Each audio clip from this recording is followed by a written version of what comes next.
Yeah, I mean, like, do you think like the commissioners all get together? Are they like buddy, like Adam Silver, Roger Goodell, hang That's an out, Rob interesting Manfred? question. Yeah, You know what? Because they have a very unique job. Not that there isn't unique jobs all over the world, sure. but as far as being a commissioner of one of the top four franchises, and when it comes to American sports, they may have a group chat. To be honest with you, Oh, like Adam, I like what you did right there. I'm thinking about implementing that in the NFL, right? Or Roger, this is Adam. I see what you're doing over there.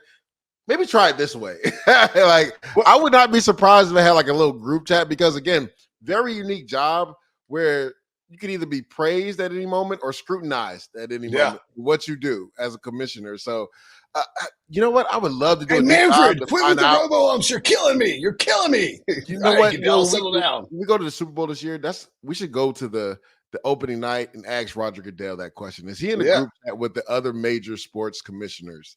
I would love to hear his response. So Gary Bettman's like not. He's like on one of them's on an Android, so like they're not allowed into the group chat. Hey, watch out! I'm Team No, Sam. yeah, that's right. You're an Android guy. Yeah, that's right. So is Harry. That's fine. I've got like my brother's an Android guy. I've got like John Breach is an Android guy. I've got like a million Android guys in my. I only had one of my friends shamed, like group chat shamed into like converting to an iPhone. I think his wife mostly did it. But anyway, we digress. If you were running the NFL, what would you do about replay? When we think about missed calls, all this stuff. Right. I sort of think that Roger Goodell, to a degree, kind of embraces it and likes the fact that it brings controversy into the league, Oh, that it brings sure. eyeballs. At the same time, it's also you talk about the group of NFL owners. I think have more say than into what rules changes we're going to have than other leagues, maybe, and typically tend to be a little less aggressive in trying to be progressive and make these rule changes. And that's why you still have, like they could flip the switch and have microchips tracking footballs, et cetera, et cetera. We've got the technology. They just seem to sort of be hesitant to actually use it. Well, I think it's because they like the human element of it, right? There's a human element to potentially missing a call or making the right call, and maybe they just don't want to make it so robotic. I guess is a word that we could put out there. Well, but when I look at this, right, and gambling has been such a big add-on or preference when it comes to sports, right? So like when it comes to, replays on certain calls, like it has a big moment in regards to whether, somebody could potentially gets paid or somebody doesn't get paid, right? Yep. Or whether the house has to pay out or not. So when I look at it, and I remember a few years ago when the NFL decided to do replays on certain calls like PI, roughing the passer. I think the PI one is just so subjective. It's so Yes. tough. But I think that, and it's not me just being a defensive line. Like we've seen examples of just god awful roughing the passer calls, and they've gotten out of control. Like one that comes to mind was 2 years ago when Grady Jarrett sacked Tom Brady down in Tampa, and they threw the penalty on that play, which Atlanta had an opportunity to come back and win that game, but it gave Tampa the opportunity to get a first down and run some more clock off, and Atlanta ended up losing that game when they were making a comeback in the second half. So it's like calls like that when it's like a routine tackle and you throw a flag just because a defensive lineman or a linebacker didn't gently place a quarterback on the ground, I think it's absurd. I think those should be quick replays where you should have somebody maybe in New York looks at it and says, no, that's not roughing the passer. This is the definition of, and this has been the issue with all these calls, Will. They're so subjective, right? Like, Yeah. you probably ask 10 different refs what roughing the passer is. You'll probably get 10 different answers from 10 different refs, right? Because one week it'll be called this week, the next week it'll be called this way. So that's the thing. It's the gray area. I think that's the part that really has fans upset, the gray area on subjective calls.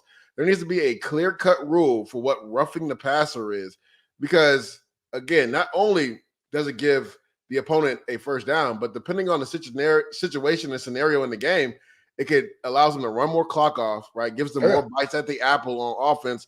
And we know scoring was down last year in the NFL. We know this is an offensive league. So it's always funny to see when rules are implemented, how they kind of always shift towards the offensive side, right? So like as commissioner, again, I think people are going to tune in regardless whether offenses are scoring 40 points or whether they're scoring 20 points, right? Because last year proved that. Scoring was down and people still showed up and showed out in abundance, right? So my thing is with the roughing roughing the passer calls, it doesn't need to be a drawn out thing where it's 3 or 4 minutes, right? Call somebody in New York, they get all different angles on the replay.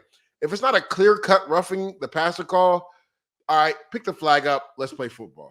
Well, and the good news is, of course, we have they did add it this offseason where you have but it has to be purely objective. It has to be like, was the quarterback out of the pocket? Was the quarterback hit in the head? It can't be it can't be one where it's like in that gray area. They can review the ones that are, if it's just a mistake that was made. And look, I think one thing I would do if I was in charge of it, I would say, look, we need to crank up replay. And how about you invest in replay? Invest in putting a bunch of, because I think this is an obvious mistake by the NFL. When you have all these games happening on Sunday in the 1 o'clock windows and the 1 o'clock and the 4 o'clock windows, you can tell there's not as much eye in the sky replay review. When it's an island game, a playoff game, or a Monday Night Football game, whatever it is, they always seem to get those buzzing in. They buzz in much more often. I think it's because the guys at the league office are stretched too thin and don't see everything that's happening. Assign 3 people. You are a $14 billion business. Like, hire 3 dudes who will watch football and say, hold on, wait, that's not quite there. You train them up on the rules and have them buzz in and make life easier for the referees. I think one of the things that the league has done really poorly is just put too much on these referees' plates. So now, they're being asked to officiate all these different nuanced things while also trying to get the correct call, and it just results in a lot of poorly officiated games, and that's unfair to the referees who typically do a fairly good job.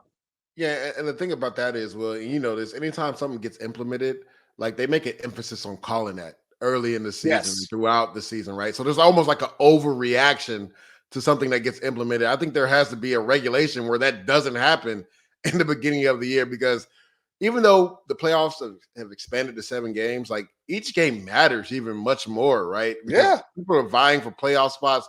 People are vying just to get into the playoffs. So, like, I talked about that Falcons and Bucks game, like that had ripple effects for the rest of the season in regards to Atlanta potentially trying to fight to get into the playoffs. So I'm with you. That's why I said I think they should have somebody in New York, whether it's multiple guys, because like you said, you almost put the refs in a lose-lose situation with some of these calls, because again, they're subjective and the ref has to call it. But anything that's subjective or gray area, you can't properly call it because it's up to the discernment of the ref, right? So it's just like, and it's all about how he was taught to call the play, right? So, like, one guy might think it's, there's a roughing call. The next guy might think it's not a roughing call. It just depends on how the ref feels that day. And I think that's the issue and why fans have been really upset with the roughing.